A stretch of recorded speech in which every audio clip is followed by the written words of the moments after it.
Құрметті менің сүйікті тыңдармандарым, каналыма тіркеліп лайк басып, әңгіменің соңына дейін тыңдап, қолдап отырыңыздар. Жынды шал күн сайын өзінің жатаған, тозығы жеткен үйінен шығып, ауыл мектебін бір айналып өтуді әдетке айналдырғалы қашан. Әлде бір әуенді аңылдай айта мектепті қоршаған темір шарбақты жағалай жүру оның ең бір сүйікті ісі секілді. Бұған балалардың көзі әбден үйренген. Бірақ жынды шал қаперімде олардың жандарына жақындай қалса, тұра қашпағанымен бойларын үрей билейтін.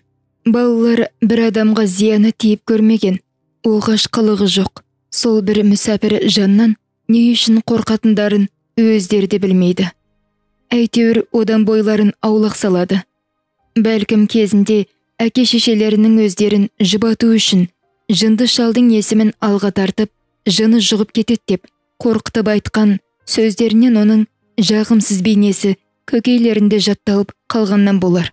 Кім білсін. Жынды шалдың бұлайша мектепті төңіректеп жүруінің мәнісіне ешкім ой жүгіртіп көрген емес. Оның сыры тек өзіне ғана мәлім.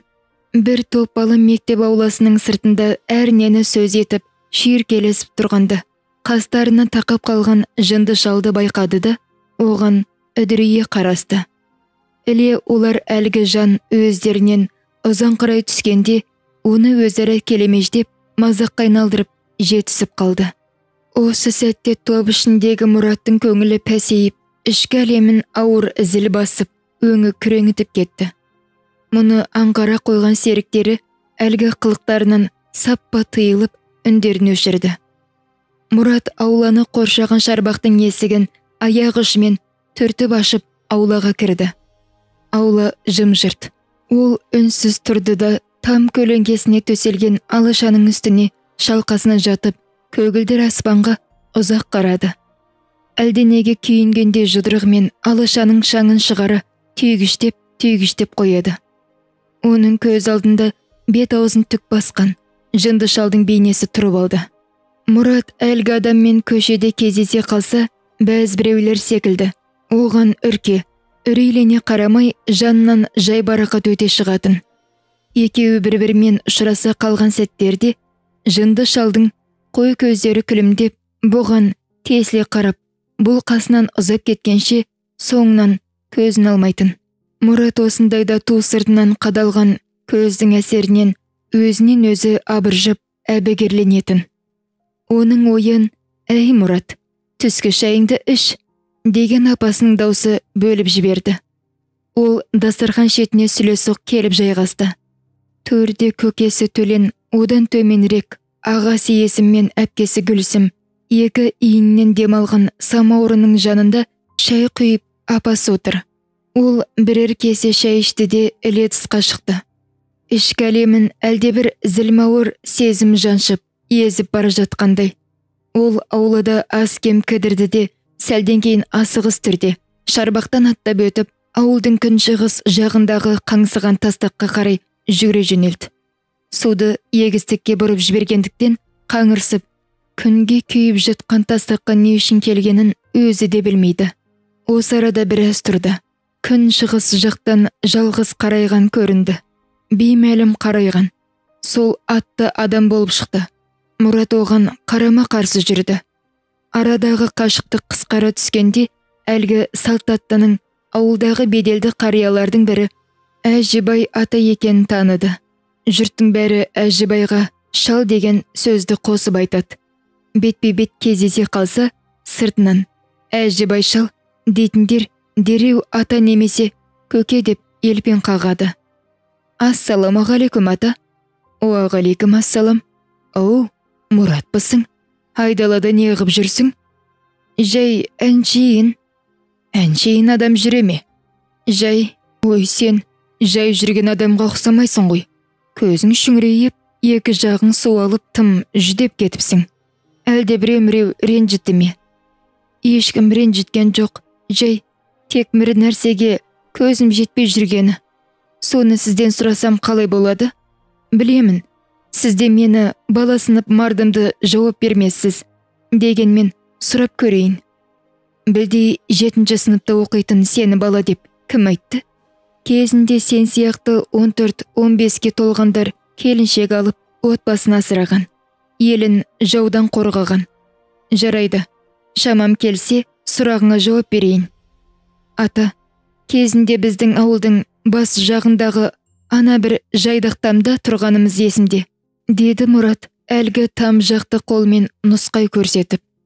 Оны сіз білетін боларсыз. Сол тамның күн шуағында талай-талай ойнағаным, еміс-еміс көз алдыма елестейді. Содан қазіргі тұрып жатқан үйге мен үшін себебі күңгірт. Әйтеуір көшіп келдік. Алғашқы кезде бөтен аула, бөтен үй, бөтен адамдардың ортасында өзімді жалғыз сезіндім. Тек апаммен бұрыннан өзіме таныс үй мүліктері ғана менің көңілімді сергітетін. Бұрын соңды көрмеген адамым әке, бұрын соңды көрмеген жандар аға, әпке болды. Олар мені еш жатырқамайды. Қайта олар сенің әкеңмін, ағаңмын, әпкеңмін деп құлағыма құя бергісі келеді. Бірақ менің жан дүниемде оларға деген салқындық бар. Неге бұлай? Дегенмен осы арада үлкен бір гәп барын сеземін. Есімді енді біліп келе жатқанда алдына отырғызып алып, ыңылдап өлең айтып, әлдейлетін аяулы жанды, аяулы алақанды аңсаймын. Сіз шыныңызды айтыңызшы, менің әкем кім? Ол өлген жоқ, оған сенемін. Ой, бой, Мұратжан-ау, сен не айтып отырсың? Өзіңнің әкеңнен, өзіңнің бауырларыңнан безесің бе? Олай деме. Бұл не қыл дегенің? Ата, сіз жалтармаңыз. Бұған дейін қанша адамнан оқталып, осы жайлы сұрағым келген. Бірақ жүрегім дауаламаған. Енді бүгін тайсақтамай сізден бар шындықты білгім келіп еді. Оңды жауап беруге ыңғай танытпай тұрсыз. Сіз айтпасаңыз да өзімнің туған әкемнің кім екенін сеземін. Бірақ соның анық-қанығын нақты білгім келеді. Дегенмен өз сауалыма өзім жауап берейін. Тыңдаңыз. Ауылды жұрттың бәрі көрсе болды, жанына жақындамай айналып өтетін. Өз есімінен айырылып, жынды шал атанған адам менің әкем. Сенің әкең сол деп ешкім айтпаса да, көңілім сезеді. Солай сезінемін. Өйткені ылғи мені көрген сайын соңымнан ұзақ қарап тұрады. Мен сөйлескісі келеді. Тіпті кейде әлгі жайдақтамның жанынан шықпай құлаған шарбақты, құлаған қадаларды түзетіп жүреді. Бірде түн ішінде ол не істеп жүр екен деп іздеп те бардым. Сол баяғы біз өмір сүрген жайдақтамның есігін ашып алып, ішінде менің сәби кезімде еститін әуенді ыңылдап айтып жүр екен. Сол кезде оның өзімнің туған әкем екенін біле тұра, одан қатты сескендім. Сескенбей қайтейін. Түнде көшеге шықпаңдар, жынды шал ұстап алады. Оның қолына түссең, өлтіре салудан тайынбайды. Оған жақындамаңдар. Жыны жұғып кетеді, деп жастайымыздан ауыл адамдары қорқытып келеді. Тіпті біреудің баласы жыласа да, жынды шалды шақырып келем, деп қорқыта жұбатып алады. Бірақ жұртқа қорқынышты көрінетін сол кісіге мені әлдебір сиқырлы күш тарта түсетіндей. Айналайын баламай, сен өзің бәрін сезіп жүр екенсің ғой. Мен несін жасырайын? Ертелі кеш бәрібір білесің, білуге тиістісің. Сенің әкең сол адам, деді әжібай күрсіне. Бұрын жұрт оны өз атымен атайтын. Қазір ол жынды шал атанып кетті. Ол шал емес. Небәрі 40-тан енді асқан жас жігіт. Ауылдағы ең бір жөні түзу, ешкімнің ала жібін аттамаған, айтулы жігіттің бірі болатын. Әке шешесінің қойған есімі Қаражан. Біз оны кішкентайынан еркелетіп, ақ жарма көңіліне, жақсы мінезіне қарап, Ақжан деп атап кеткенбіз. Ол әке шешеден ерте айырылып, бар тауқыметін өз мойнымен көтеріп, сенің шешеңмен отау құрып, ел қатарлы тіршілік етіп жатқан еді. Құдай ісінің кем-кетігі жоқ дейді ғой. Аяқ астынан биік талдың үстінде қураған бұтақтарды балтамен шауып жатып, абайсызда жерге құлап түсті. Содан еш жері мертікпегенімен, миы шайқалып, ақыл есі ауытқыған, тілден айырылған. Солай тек әлдебір әуендерді ыңылдап айтып жүреді де қояды. Сен оған ешкімде де кінәлама. Қайткен күнде де әкемді неге тастап кетеді, деп шешеңді кінәлі санарсың. Бұйрық солай болса, қайтпексің, шырағым. Әкең бір атадан жалғыз еді. Бірақ ауылдағылар киім-кешегін, ішіп-жемін ұсынып, оны тарықтырып жүрген жоқ. Сен өзіңді өзің мүжей берме.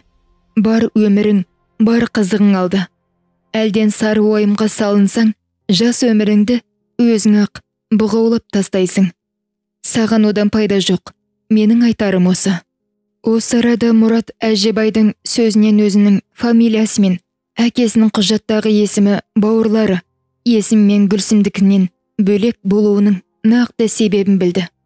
Өйткені бұл болған дейін аға әпкесінің фамилиялары өзінікінен басқа болуының себебін анасына сұрағанда, көкеңнің Әбдір деген ағасының жастай дүние салған Қаражан деген баласы болған. Сол кісілердің аты өшпесін деп, сені солардың аттарына жаздырғанбыз, деген жауап алған. Сонда Мұраттың тосыннан қойған сұрағына мүдірмей жауап беру үшін ана байғұс әруақтан іште кешірім сұрай, қайнатасының есімін дауыстай айтып, баба дәстүрін бозғанды. Анасының сөзіне Мұрат сенген. Содан кейін бұл тақырып оны мазалай қоймаған. Бірақ бүгін бәрі белгілі болды. Екеуі ауылға қарай беттеді. Күн едәуір еңкейіп, түс ауып қалған. Бала ауылдың ең бас жағында орналасқан, әбден тозығы жеткен жайдақ тамға көз жіберді. Ол қараған жаққа қарияды еріксіз мойын бұрды. Екеуі де әлгі тамның жанында отырған жынды шалды байқап қалған. Әжібай баланың көңіл күйін бет-әлбетінен байқағысы келіп қарап еді. Мұраттың жанарында жас мөлтілдеп, екі беті боп-боз болып кеткен екен. Түс мезгілі. Жаздың ең соңғы айы аяқталып қалған. Тас төбеден шақшиған күннің көзі адамдарды қыспақтап, көлеңкелі жерге жіпсіз байлаған. Көшеде тірі жан жоқ. Ауылда бейне бір тіршілік тоқтап қалғандай. Мұрат бөлмеде дөңбекшіп ұзақ жатты. Басқалары тым-тырыс. Бәрі де ұйқыға бас қойған болу керек.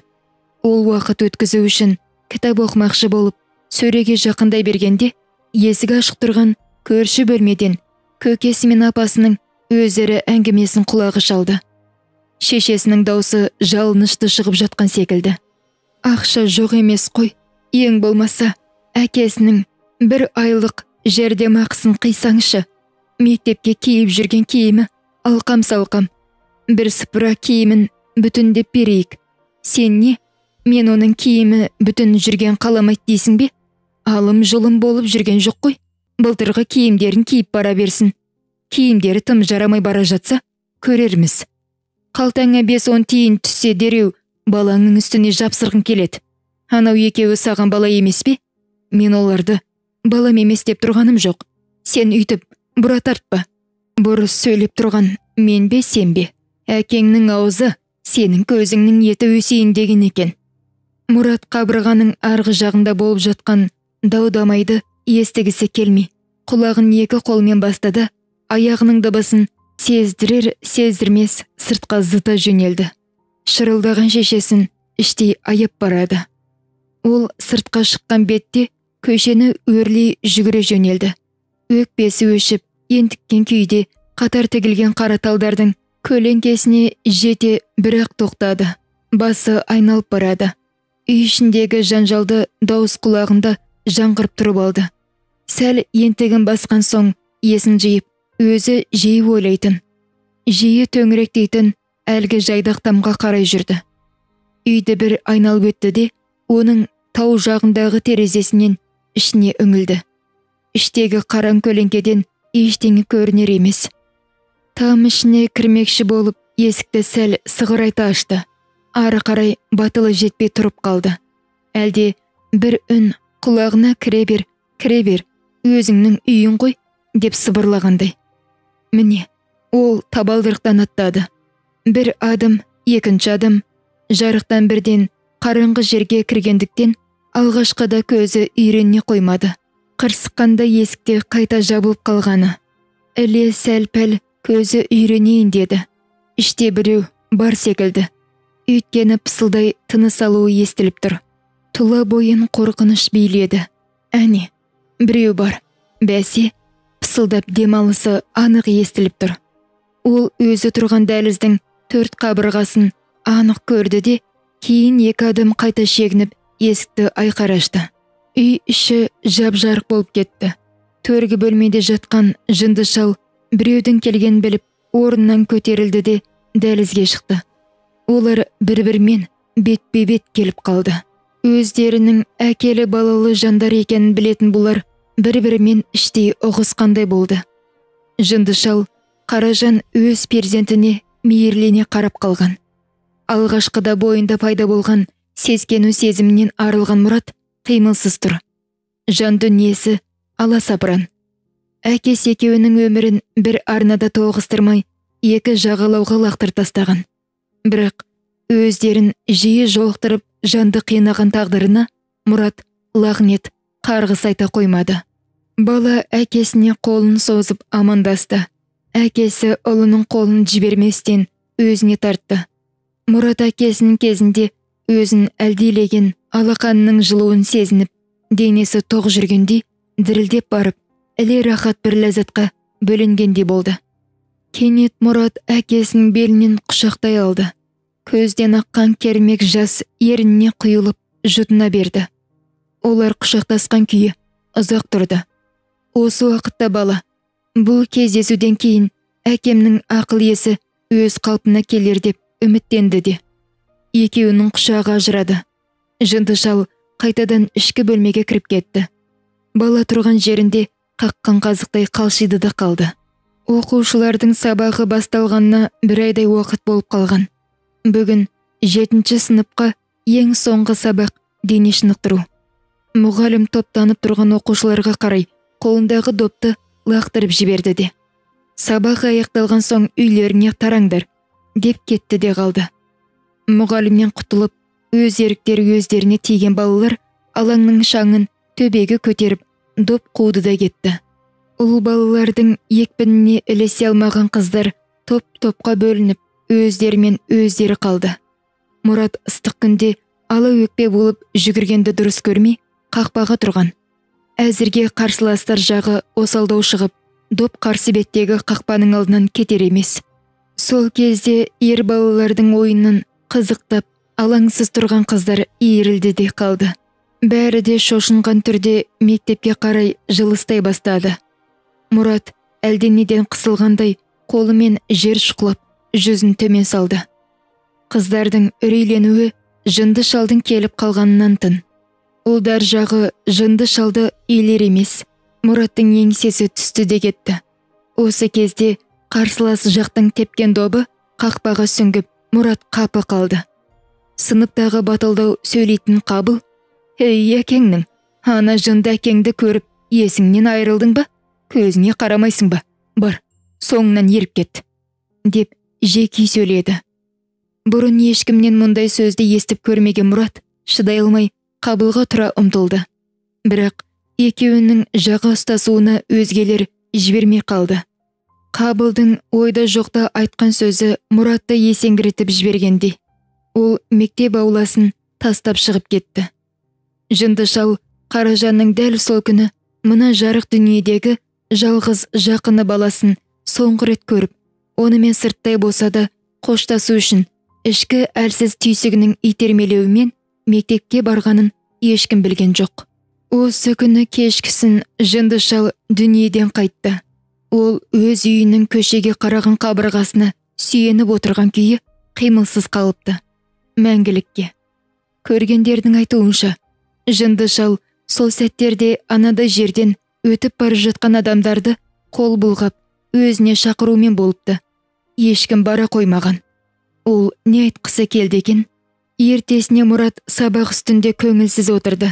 Дәріске еш зейін қойған жоқ. Тек терезеден көшеге қарайлаумен болды. Неге екені белгісіз. Әйтеуір жүрегі қобалжып, әлденеге алаңдап, мазасы қашты. Көшедегі ГАЗ-53 жүк машинасы баяу өрлеп кетіп барады. үсті толы ер адамдар. Ол әлгі машинаға көзден таса болғанша қарады да отырды. Бірақ Мұрат сол машинаның үстіндегі адамдар Жындышал Қаражанның сүйегін жерлеуге кетіп бара жатқанын білген жоқ еді. Егер Әжібай атасы сол тұста әлде бір жаққа сапарлап кетпей, ауылда болғанда, мұны әкесімен қоштасып қалсын, қабірге бір уыс топырақ салсын деп алдырар ма еді, кім білсін. Мұрат бұл дүниеден әкесінің қайтқанын, кешке жақын әлдекімдердің өзара әңгімесінен кездейсоқ естіп қалды. Сол заматта оның жан әлемін қара түнек басып, өзегін өкініш, өксік кернеді. Көзінен жас ыршып кетті. Осылайша бала қазаның қайғысын жалғыз өзі қарсы алды. Оның көңілін аулап, қайғысын ешкім бөліскен жоқ. Әңгіменің соңы. Каналыма тіркеліп лайк басып, әңгімені қолдай отырыңыздар. Тыңдағандарыңыз рахмет.